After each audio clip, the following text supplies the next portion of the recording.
Hi, I'm Arthur Dickens and this is my Rugby Legends podcast. In each episode, I interview an amazing rugby player or coach to get their insight and advice for young rugby players just like me who are keen to learn and get better. In this episode, I'm really excited to be speaking with Steve Borthwick, coach of England men's rugby team. Steve is definitely a legend of the game after a successful playing career where he won 57 caps for England with 21 as captain. He then went into coaching. He was the forwards coach with Japan and then England. He won the Premiership as head coach in Leicester Tigers and he was made head coach in 2022. Steve is one of a very small group of players who has been a successful club captain and coach and an international captain and coach. I hope you find Steve's knowledge and wisdom as helpful as I did. Enjoy. The best teams I've been involved in were full of people that just kept looking after each other. And that, I think, is very, very special. Rugby has a place for everybody. Whether you're big or small, all our differences there. Rugby has a place for everyone. It's all about how we respond to it. So if you're feeling nervous, that's good. No problem. It can help you. I believe that everybody influences somebody else and everybody else in a different way. If you're playing alongside each other, you have a really big influence on each other. Thank you so much for being on the podcast, Steve. It's great to be here. So first question, what's harder, being a player or being a coach? Oh, well, I think both are absolutely brilliant. I think as a player, you're on the grass there, you can effectively influence things. It feels like you're in the middle of the game. You can take control a bit of the game, especially if you're a captain. I captained a lot of teams, and feels at that point in time, he feels like you're in control. Now, as a coach, you in the game there, you trust the players to take control of it. So it's very, very different. And I think that what I do now, I can set up an environment and create an environment in the week for the players to be the best they can be. So that's what I try and do is create an environment to allow them to enjoy themselves, allow them to be the best they possibly can be. That's very interesting. And when did you know that you wanted to be a coach? I reckon that I knew I was always going to be a coach from pretty early on. I had some really good coaches as a youngster. My teachers at my school were brilliant. They were great coaches and they wanted to help. And early in my career, I had some fantastic coaches that made a big difference to me. You can make a difference. Coaching, you can help people. And I think probably from then, probably that was the foundations was there.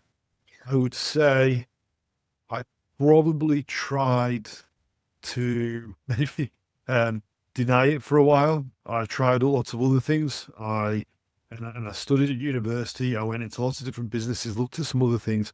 But I think if you can't play, coaching is the next best thing. It's very helpful. And as you said, you had a load of good coaches.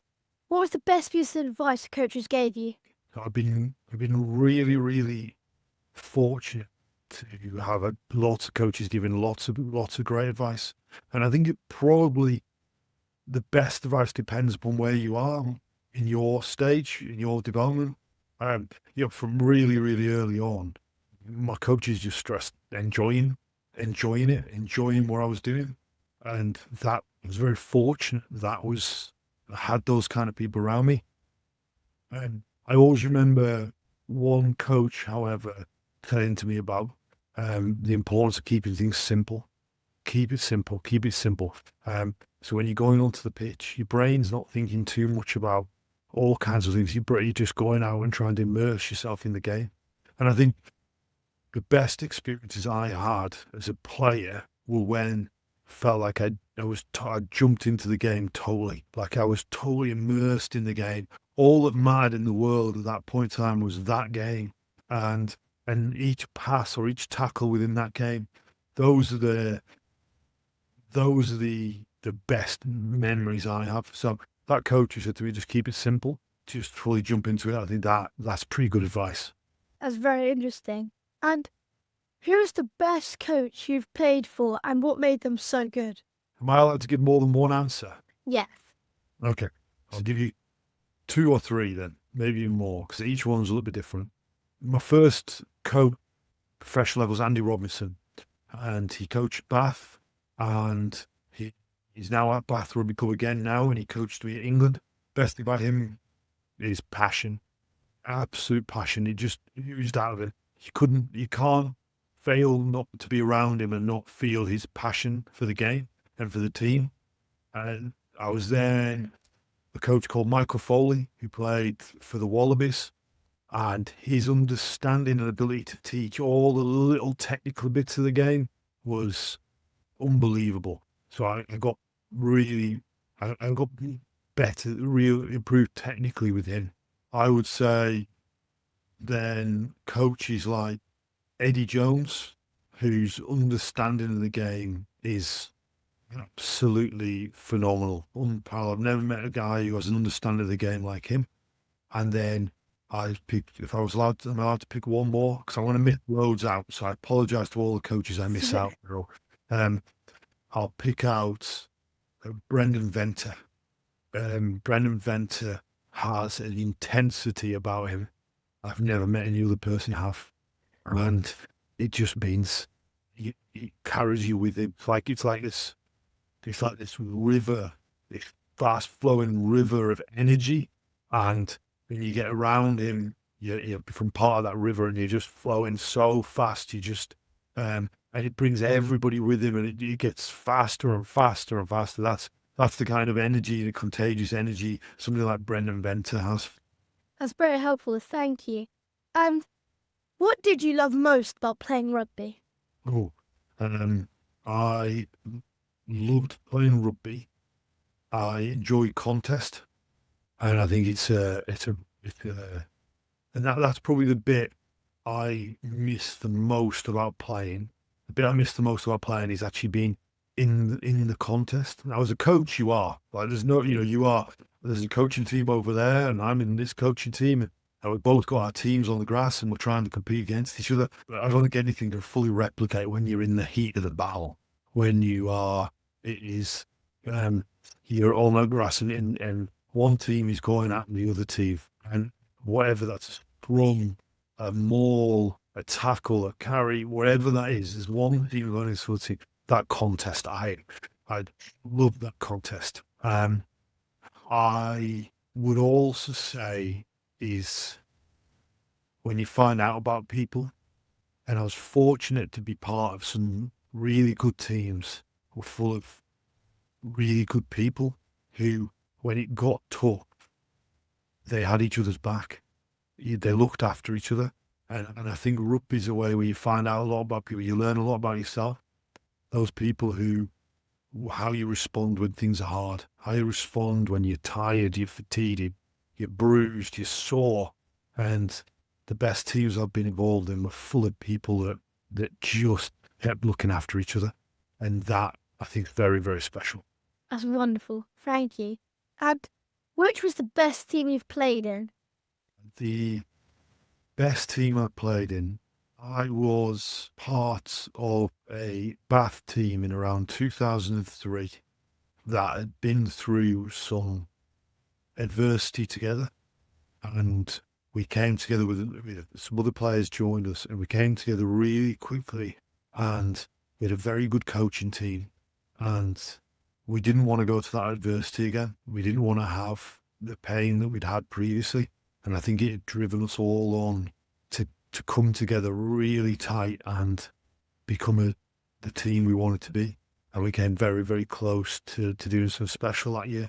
That was a very strong team. And I think when I was at Saracens, and I was in Saracens, and the team there that Brendan Venter started coaching initially, and other coaches carried on.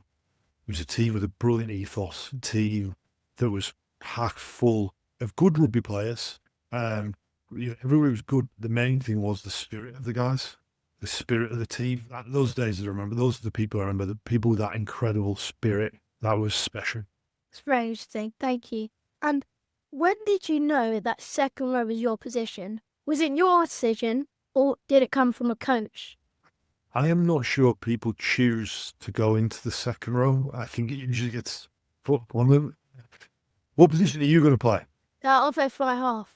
You're going to be fly half, yeah. That's. I always think I should have been fly half as well. The I grew up playing number 8, and I was a number 8 throughout my school. I didn't touch a rugby ball till I was 11, and then I started playing then, and the teachers put me at number 8. And played all the rugby there. Went to my first trial, and used to have these regional trial games, and I didn't get picked, and not in the squad at all. And it was just, I don't know how many schools came together, but it wasn't that many, and I didn't get picked. And through, I think, a bit of good fortune, an opportunity opened up in the second row. So I started playing a bit in the second row, and then for my school team, I became a member of the first team when I was 16, and a real good back row. So I played for my school in the second row. So from then on, I started playing a bit in the second row. And so I mixed between second row and number 8. And probably initially, number 8 was my favourite position. I was playing second row because that's where the opportunity arose. And then slowly second row became my position. So helpful. And what other positions did you play growing up? Yeah, well, number 8 and a bit of blindside flank as well, a bit of number 6. And as I say, I would love to have been a fly half like yourself. And unfortunately, that was not to be for me. I think that's one of the great things about this sport we love is, there's a position for everybody, isn't there? Yeah. There's a position. It doesn't matter whether you're lightning fast or a little bit slower, whether you're tall and skinny or you're a bit smaller. There's a position for everybody, and I think that's one of the great things that the rugby kind of embraces. That I think rugby kind of embraces the difference in people, and I really like that about rugby. That's amazing advice.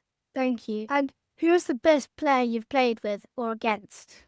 Wow, it is a really good question, because I think one of the things is, how do you define the best? So you'd be the most talented, the fastest, the bravest, the toughest, and there was loads of players came to mind for me. So I've been fortunate to play with and against some really, really good players. So your position, fly half. When I was young, I played for an England schoolboys team, and this England schoolboys team won the Grand Slam, and we won the Grand Slam with a drop goal from our fly half, and late in the game against Wales, and that fly half was Johnny Wilkinson. And I know you're young, and I know you've watched the videos of Johnny Wilkins kicking a drop goal to win the World Cup for England. I was fortunate to know him back then, and seeing him even then was how hard he worked, how dedicated he was. Everybody had so much respect for him for that, and then to go on and do what he then did in his career for England, it came from all this hard work. So I'd suggest that was one of them. I'd say I played with and against, with a little bit, but against mainly a former England captain, Martin Johnson. And he was probably the toughest I ever played against, and he's absolutely superb. And then I wanted to share one that you may not know of, but probably the most talented rugby player I ever played with was a player called Sculp Brits. And Sculp was a hooker, but genuinely, I think he could have played any position on the field. He was fast, he was skillful, he was powerful, he was fit. He could do just about anything, and he always wanted to be challenged. So he'd be the hooker throwing the ball into the line out, and he would, every now and again, because he'd got bored, he would have got somebody to cover his eyes as he was throwing the ball. so that he just had to listen to the sound so he could see if he could throw it to the right place without being able to see where the right place was. And or he was left-handed, so where he positioned his hands on the ball was a very specific way, and he would challenge himself because he was that good. I'm going to throw the ball right-handed into the line. He was a phenomenal player. It's very interesting. Thank you. And as you said, Martin Johnson was the toughest player we ever played against. What was his toughest player? I think there was, at that point, England, there was two second rows. One was Martin Johnson, one was Danny Krugcock, who were incredibly physically tough. And I think one of the things there is when you're in contact, just tough, hard men. Very rarely did you ever see them lose a contact. But what both of them were, they were incredibly fit. And I think you can be tough and hard, but if you're not fit enough for 5 minutes into the game, you're struggling to keep up. You're puffing, and you're struggling to keep up with people. Both of them were super fit, and I the privilege of training with both of them. And I remember this when I was a young second row. I was not very heavy, and I could run. I remember being able to run, and I turned up at this training. It was an England training session once. And I was thinking to myself, I'm going to win this. I'm training against people in my position. I was determined. I'm fit. I can run. And I thought to myself then, I'm going to make sure I win this. And set off. First interval, set off hard. Went off as fast as I could. What surprised me was that right next to me, the front of the group, was Martin Johnson. Now, Martin Johnson would have been 20 kilos heavier than me, a number of years older than me, and he would run and run and run. And again, I thought to myself, this is a big man, strong, powerful, tough, hard, and super fit. And I thought, when I started learning more about him there, I thought this man demands enormous amount of respect. That's very helpful advice. Thank you. And you've captained at club at international level. Now as a coach, how would you pick a captain? What qualities are you looking for? Always the number one thing, the character of the guy. Now, the England team now are fortunate to have a number of great leaders. Maro Toje, Jamie George, Ellis Genge, there's Ben Earl, there's tons. We've got tons of. Now, clearly, the first thing is the players' ability. The first number one rule of what's the number one rule for a captain? Play well. It sounds so simple, but the number one rule is play well. So be a really good player. And so that coaching England, I've got lots of really good players that have the privilege of coaching. The character, the example I set, the captain is a role model. So you always got to be the best role model to embody what you want in the team. I think there are other bits around game understanding. I think there's bits around understanding what you need to do to win the game. Or in this situation, there's traits. I'm like calm under pressure. How do I handle it when something goes wrong? And how do I handle it when something goes really well? How do you interact with the referee? How do you interact with all your teammates? There are bits like that you're all really important, but I always come back to play well, be an incredible role model. Those are the starting points for me. That's amazing advice. Thank you. And I get nervous before playing a rugby match. As a player, how did you manage your nerves before a big game? I very, very few players who don't feel that bit, the butterflies a little bit in their stomach. And I think it can be a really, really good thing. Because as you grow and you get used to the feelings, and you get used to how it helps you. And I always used to think that about how these feelings help me. It always said to me that it means I care. It always said to me that as if it didn't matter, I don't think I'd have those feelings. If I didn't want to do really well for my team, I don't think I would feel those nerves. So in that sense, I always thought it was a real positive. How did I handle it? There's different things I did, and I'm sure you'll have been talking about this. I liked one is routines. So having really clear routines of preparing for a game, it means you don't have to worry about anything else. So you can keep your mind focused on what you want to have it focused on. I think always start to feel about whether I feel those nerves, those feelings were at the right level or not. And if they were at the right level was whether I then breathing techniques, if I thought I was a little bit too nervous or I was a bit feeling those feelings were a bit more anxious, I'd use breathing techniques to calm things down slightly. You've heard about people and players doing things like meditation and mindfulness. I did that as a player. Lots of our players do that now. Lots of our players engage in things like mindfulness, uh, do different elements of yoga, Pilates, different things that help get their body and their mind where it needs to be as they approach the game. What kind of breathing techniques?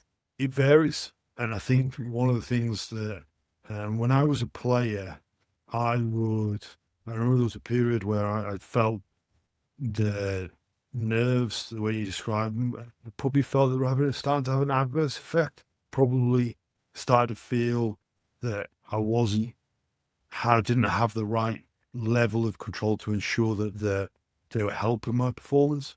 So then I started speaking to people. I started speaking to people around different things that they did. I met a monk, Buddhist monk, who taught me about the meditation that he did. I did some when I was a player over many years. I tried lots of different things. I worked with a yoga teacher who would teach me about breathing through the body movements, and that was hugely helpful. I learned a lot more about myself there. I worked with somebody who was in mixed martial arts who talked to me about how they controlled their breathing and worked their breathing when they're in the middle of a battle, the middle of a fight, and they are one-on-one and they are wrestling and fighting and still really tough, and they're able to control their breathing then. So there's different ways, but very simply, I keep it very real simple. I use a count for breathing in, pause to account for breathing out. So I encourage you, try it, see what works for you. That's very helpful. And is it any different from being as a coach? Nothing can ever replace being a player. So you should play rugby as many years as you possibly can. You should keep playing and playing and playing. So 40 years from now, you should be playing rugby still. And nothing can ever replace playing rugby. I think it is different as a coach, and it's different in the ways in which that you want to create the environment for which the players can thrive. So you do that all the way through the week, and you try and every single day to do that. So every single day as a coach, you're trying to create the best environment possible. And as a player, it's probably a little bit more simple. As a player, you're coming in with one or two things you're really wanting to get better at today, and you're thinking about that. As a coach, I'm thinking about all the players and how I make it work for all of them that day. And then you get to game day, and I always think to myself about the players, and they get to go into the contest, and they get to go and put themselves against other great rugby players. As a coach, you leave the players to they're responsible now. They're in charge of it now, and that creates different feelings. It creates different to how it is as a player. So you're always being aware, and I encourage everybody, be aware of what they're feeling. Recognize what you're feeling, and there's no good feeling or bad feeling. It's all about how we respond to it. So if you're feeling nervous, that's good. No problem. No problem. It can help you. That's amazing. Thank you. And what advice do you give your players to help them bounce back from a bad game? The first thing I always think about is nobody ever, ever, ever goes out to try and make a mistake. And I think that because I think the players all care so much that if it doesn't go the way they want to, then they're usually hurting. They are upset. They've tried their best to do something really, really well, and it hasn't quite worked out for them. So they're hurting. And I think for me, it's really important as a coach that I make sure I recognize how they're feeling. I recognize that the last thing they need me to do is to ignore those feelings and get angry at them or anything like that. So I rarely, if ever, do that. What I try to do is help the players understand why we didn't get what we needed to or get what we wanted to get. Because I think if you can understand that, then you can move on and do things better in the future. I must say that though is what I try to do is I very much look ahead all the time, and I try not to look back too often. So just keep looking ahead, and that's the great thing. There's always another game, isn't there? Like you'll play some great games, and every once in a while you'll play a game where it doesn't go the way you wanted to, and you'll be down, you'll be disappointed, you'll probably hurt, feeling pain. Have you ever felt like that? Have you ever felt like this? Yeah. So just try and understand it. It's a learning. It's a chance to learn, a chance to be better. And there's next week. So you've always got next week to look forward to. So, and that's the great thing about what we do. We keep learning, we keep getting better, and there's next week. That's very helpful. Thank you. And Steve, you've been loads of successful. You've had a very successful rugby career. It's very helpful. It's very helpful. How else do the players recover? Yeah, I think every player has their own routine. And the routine before training and before games, and the routine after training and after games. A lot of our players really like the sauna now, so they will spend a lot of time in the sauna and usually have it very, very hot. And they'll alternate a lot of time between the sauna and ice baths. And many of the players will ice bath first thing in the morning. So shortly after they've got up, before they have breakfast, a load of players will go and do their ice baths very early in the day. A player called Manu Tuolangi was probably the player who can spend the longest in the coldest ice bath most often throughout the day. And again, I think the players use that for their physical recovery, but I think they also find it really good for them in terms of their mind and how they are mentally. I think they find these experiences very good. We also have a ice chamber, a cryo chamber, which drops very, very cold. And the players will go and spend several minutes in that post-training as part of their recovery. And we have an ice bath out there, and my dad got his after. I keep popping in there every now and again. Yeah, the ice baths, really powerful, really good. The players will spend a lot of time in the ice bath, spend a lot of time in the saunas. I think it's really good for them and their mind and their body. It becomes part of it. Players also have things like massage, physiotherapy, flexibility.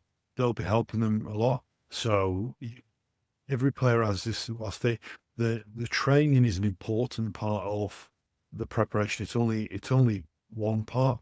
There's other parts within it, and each player is a bit different. So you've got the players that are powerful, super strong, the likes of Ellis Genge, and then you've got the players that are a bit smaller and super agile and fast, and those players train in a slightly different way as well. So I think it's always understand what works for you and what you're good at. And I think that point I made about rugby has a place for everybody. Whether you're big or small, all our differences there. Rugby has a place for everyone.